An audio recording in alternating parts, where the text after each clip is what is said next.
Good morning दोस्तों। देखिए, जो अभी हमारे जो लेक्चर आ रहे हैं उसमें हम आरपीएससी में जो राजस्थान पब्लिक सर्विस कमीशन है उसने जो स्कूल लेक्चरर का एग्जाम कंडक्ट करवाया था, जो 5 जून को एग्जाम हुई थी, जिसमें कोच की भी एग्जाम थी, तो उसका जो मैथमेटिक्स का पेपर है उसके क्वेश्चन सोल्व आउट करेंगे। हर लेक्चर में हम 4 से 5 क्वेश्चन सोल्व आउट करेंगे और बाकी पूरी कंप्लीट जो 150 क्वेश्चन है उनको सोल्व आउट करेंगे। तो देखिए, फर्स्ट क्वेश्चन क्या पूछा था, the coefficient of x⁴ in the expansion of x/2 - 3 upon x² the power 10 is. Coefficient find out करने के लिए बोल रहा है आपको किसका, x⁴ का, और इसके एक्सपेंशन में। देखिए, 10th क्लास का क्वेश्चन है। बाइनोमियल थ्योरम वगैरह जब हम पढ़ रहे थे तो वहां टेलर सीरीज से एक्सपेंशन करना हमने सीखा था। तो सेम तरीके से हम क्या बोलते हैं, फॉर्मूला में राइट डाउन कर रहा हूं, we know that a plus B the power n is equal to क्या रहता है, NCR a the power n minus R B the power r। अरे ऐसे ही करते थे। ये क्या था, ये हमारी r प्लस 1th टर्म थी। ये क्या थी, r प्लस 1th टर्म। तो यहां पर आप लेट कीजिए, the coefficient of x⁴n in the expansion of, मान लिया है कि tr प्लस 1v टर्म है, उसमें क्या आ रहा है आपका x⁴ आ रहा है। हियर देखिए यहां पर क्या क्या दिया हुआ है आपको, a की वैल्यू x/2 दी हुई है, b की वैल्यू -3 अपॉन x² दी हुई है, और n की वैल्यू क्या दी हुई है आपको, 10 दी हुई है। n की वैल्यू क्या दी हुई है, 10। मान लिया कि लेट x⁴ है वो किस टर्म में आ रही है, tr प्लस 1v, मतलब r प्लस 1th टर्म है, उसमें क्या आ रहा है आपका x⁴ आ रहा है। तो tr plus 1v term find out करने का फॉर्मूला होता है NCR, n की माइनस की पावर जो वैल्यू है वो 10 है, तो 10CR हो गया। a इज इक्वल टू कितना है, x/2 है तो x/2 रख दिया, और b इज इक्वल टू कितना है, -3 अपॉन x² है तो -3 अपॉन x² पुट कर दिया। तो यहां से tr plus 1 is equal to कितना आ गया आपके पास, 10CR आ गया। 1/2 को आपने कॉमन ले लिया तो की पावर 10 - r बन गया, x⁻10 - r -3 the power r x⁻- 2r। आपको पता है जब बेस इक्वल रहता है तो पावर क्या होती है, ऐड हो जाती है। तो यहाँ पर 1/2 की power 10 - r as it is रही, -3 the power r as it is रही, और x की पावर है वो ऐड हो गई 10 - r - 2r। Here find the coefficient of x⁻r। हमें क्या फाइंड आउट करना है, x⁻r का कोफिशिएंट फाइंड आउट करना है। यहाँ x की पावर कितनी है, 10 - r - 2r।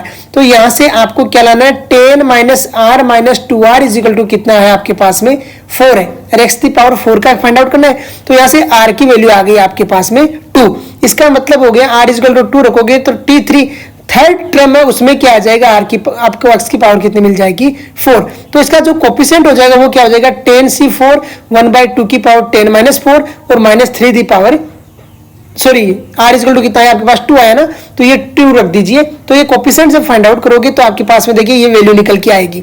समझ में आ गया।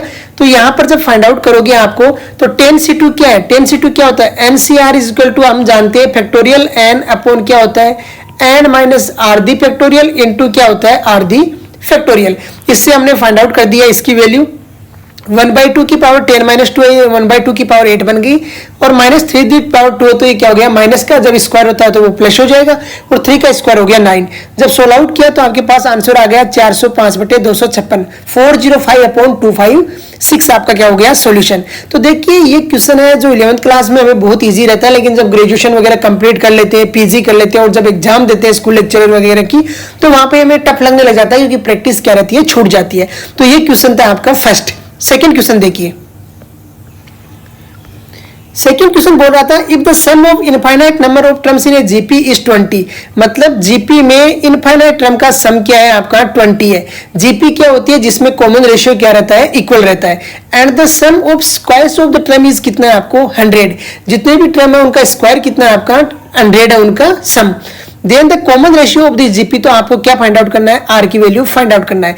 आपको पता है जीपी क्या रहती है, ए आर स्क्वायर, इस तरीके से जीपी रहती है। इनफाइनाइट टर्म का फॉर्मूला हम जानते हैं, S infinity is equal to होता है ए अपॉन 1 - आर। तो we know that S infinity is equal to A upon 1 - R. ये इनफाइनाइट का फॉर्मूला रहता है 11th क्लास में। अगर डाउट हो रहा है तो 11th क्लास की बुक में जाके देखिए, ज्योमेट्रिक प्रोग्रेशन में आपको ये फॉर्मूला गिवन है। व्हेन जीपी इज, आपके पास में जीपी ये है तो ए क्या है आपका फर्स्ट टर्म है, आर क्या आपका कॉमन रेशियो है। We are given A upon 1 - R. Infinite term का सम अभी कितना गिवन है, 20 गिवन है ऑलरेडी। तो a upon 1 - r is equal to 20 given है। यहां से एक इक्वेशन आ गई आपके पास, ए इज इक्वल टू 20 1 - आर। Sum of square of term कितना 100, तो ये जितने भी टर्म इनका स्क्वायर करोगे तो ये ए स्क्वायर बन जाएगी, ये ए स्क्वायर आर स्क्वायर बन जाएगी, ए स्क्वायर आर की पावर 4 बन जाएगी। तो सम ऑफ स्क्वायर बन जाएगी इस तरीके से आपकी टर्म। अब देखिए यहाँ पर सबको हमने आपको पता है कि फॉर्मूला क्या बोलता है, S infinity is equal to A upon 1 minus R होता है। यहाँ पर फर्स्ट टर्म हो गई A square, 1 minus common ratio हो गया आपका आर स्क्वायर, तो ये हो गया S dash A square upon 1 minus are square is equal to 100 आ गया। अब देखिए इक्वेशन 1 और इक्वेशन 2 है, इनमें से हमें आर और ए की वैल्यू फाइंड आउट कर सकते हैं या हमें आर की वैल्यू चाहिए। तो यह कंपटीशन में ज्यादा क्वेश्चन को लेंदी नहीं करना, आपको ए की वैल्यू फाइंड आउट करके क्या करना है, आप डायरेक्ट आर की वैल्यू फाइंड आउट कीजिए तो ए की वैल्यू पुट कर दीजिए। तो यहाँ पर जब ए की वैल्यू पुट करोगे तो ये बन जाएगा 21 minus are the whole square is upon 1 minus are square is equal to 100। हमें पता है कि a square minus b square is equal to होता है ए प्लस बी, और क्या रहता है ए माइनस बी। ये 1d square minus are square हो गया 1 minus R 1 plus R, 1 minus R से 1 माइनस आर कैंसिल आउट हो गया, तो 100 1 minus R upon 1 plus R is equal to कितना आ गया आपका 100 आ गया। और यहाँ से आर की वैल्यू आप फाइंड आउट करोगे अच्छे से तो आर इज इक्वल टू आ गया 3/5। तो देखिए कैसे क्वेश्चन को सोल्व आउट किया है और किस तरीके से वैल्यू फाइंड आउट कर दिया। ये क्वेश्चन को सोल्व आउट करने का तरीका है, इसी तरीके से आप क्वेश्चन को सोल्व आउट करके चलोगे। नेक्स्ट क्वेश्चन आ रहा है आपका 3।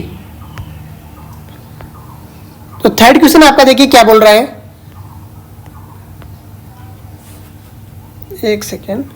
क्वेश्चन नंबर आपका थर्ड बोल रहा है if x is equal to A plus B, X is equal to क्या बोल रहा है ए प्लस बी बोल रहा है, y is equal to A alpha plus B beta और z is equal to A beta plus B alpha where A B C are non zero real numbers and alpha beta are complex cube root of a unity, then X Y Z is equal to आपको find out करने के लिए बोल रहा है।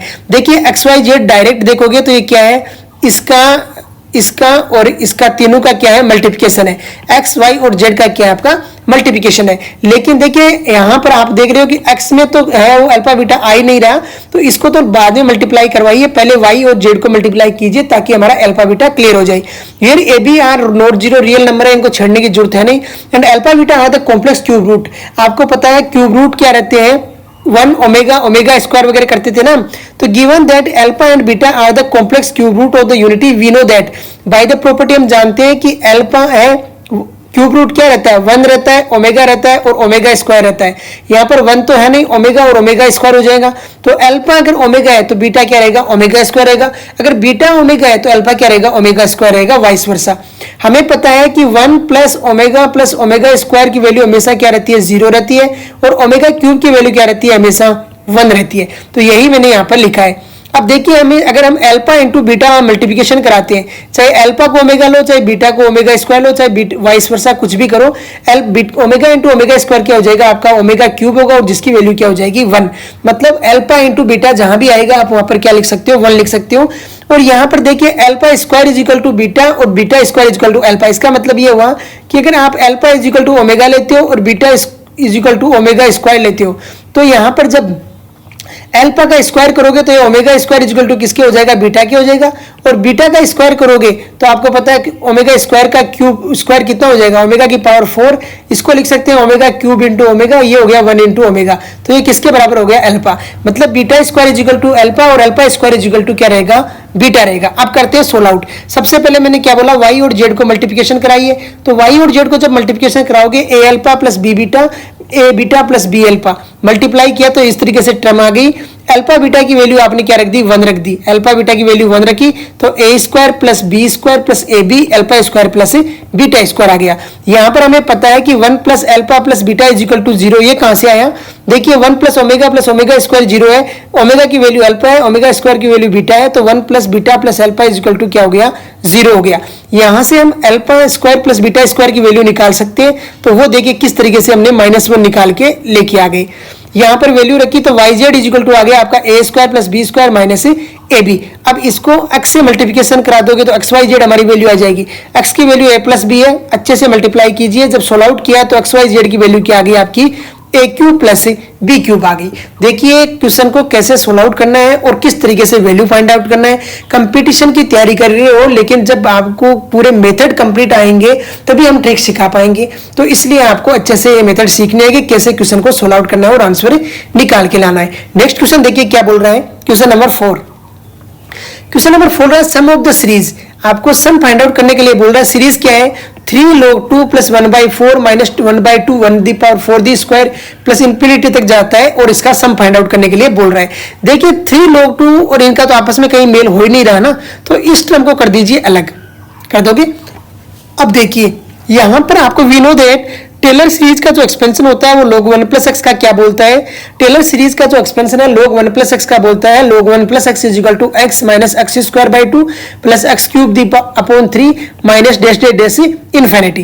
If we put 3 log 2 separate, अगर इस 3 log 2 को हम सेपरेट रखते हैं, मैं बोल रहा हूँ इसका तो इनसे कोई रिलेशन नहीं होना, और एक्स इज इक्वल टू क्या पुट कर दो 1/4 पुट कर दो, log 1 plus 1/4 is equal to हो जाएगा 1/4 first term as it is, तो देखिए फर्स्ट टर्म यही आ रही है आपकी, second minus 1/2 1/4 the whole square, यही आ रही है सेकंड टर्म भी, अरे यही आ रही है सेकंड टर्म भी। यहाँ पर क्या बोलता है एक्स स्क्वायर बाई 2, एक्स की वैल्यू क्या है 1/4, तो 1/4 का स्क्वायर कर दिया, प्लस 1/3 1/4 का होल क्यूब, इस तरीके से हमने कर दिया। तो यहाँ पर जो ये कंप्लीट टर्म है इसे हमको हम क्या लिख सकते हैं, जो हमारी ये जो टर्म गिवन है उसको हम कंप्लीट को क्या लिख सकते हैं, अरे 1/4 माइनस ये वाली टर्म है इसको हम लिख सकते हैं log 1 प्लस 1/4 लिख सकते हैं, log 1 प्लस 1/4, तो इसको हमने राइट डाउन कर दिया log 1 plus 1/4 is equal to ये। अब यहाँ पर देखिए जब इसको लिख दोगे log 1 प्लस 1/4 और ये जो पहले वाली टर्म आपकी जो गिवन थी इसमें ऐड कर दोगे तो ये ऐसे बन जाएगा 3 log 2 प्लस log 1 प्लस 1/4। हमें पता है जो हम बेसिक जो log के फॉर्मूले हमने पढ़े हैं उनमें हमने ये चीज सीखी भी है कि अगर n log m है, फिर मैं एक बार रिवीजन करवा देता हूं, अगर n log m आपको गिवन है तो उसे हम लिख सकते हैं log m दी पावर n, क्या लिख सकते हैं log m दी पावर n। यहां पर देखिए 3 log 2 है तो इसे क्या लिख सकते हैं log 2 the power 3, log 2 the power 3 लिख दोगे और ये log 5/4 हो गया। अब हमें पता है कि अगर log m plus log n given है, log m plus log n given है तो उसे हम लिख सकते हैं log m into log n, log m into n, अरे ऐसे लिख सकते हैं log m इंटू n। तो यहाँ पर जब प्रॉपर्टी ऑपरेट करोगे तो ये बन जाएगा log 8 इंटू 5/4, 4 2 जे कितना होता है 8, तो ये बन गया s is equal to log 10। अब देखिए s is equal to log 10 आपका कौन सा ऑप्शन है, सेकंड ऑप्शन आपका क्या है, राइट हो गया, यही आपका सॉल्यूशन रहेगा। तो देखिए कैसे सोल्व आउट करते हैं और किस तरीके से वैल्यू फाइंड आउट करते हैं। ये 4 क्वेश्चन हमने आज के लेक्चर में सोल्व आउट कर लिए, अच्छे से स्टडी कीजिए, टोटल 150 क्वेश्चन है, सारे हम यहाँ पर लेके आएंगे, इनके सेपरेट प्लेलिस्ट है वो आपको मिल जाएगी, उससे आप क्वेश्चंस की प्रैक्टिस कीजिए। जो भी क्वेश्चन आपके कंपटीशन में आ रहा है, नया क्वेश्चन है, उसको जरूर सेंड कीजिए, जरूर हम रिप्लाई देंगे उसका। तो इसी के साथ में हम आज का लेक्चर फिनिश करते हैं। All the best.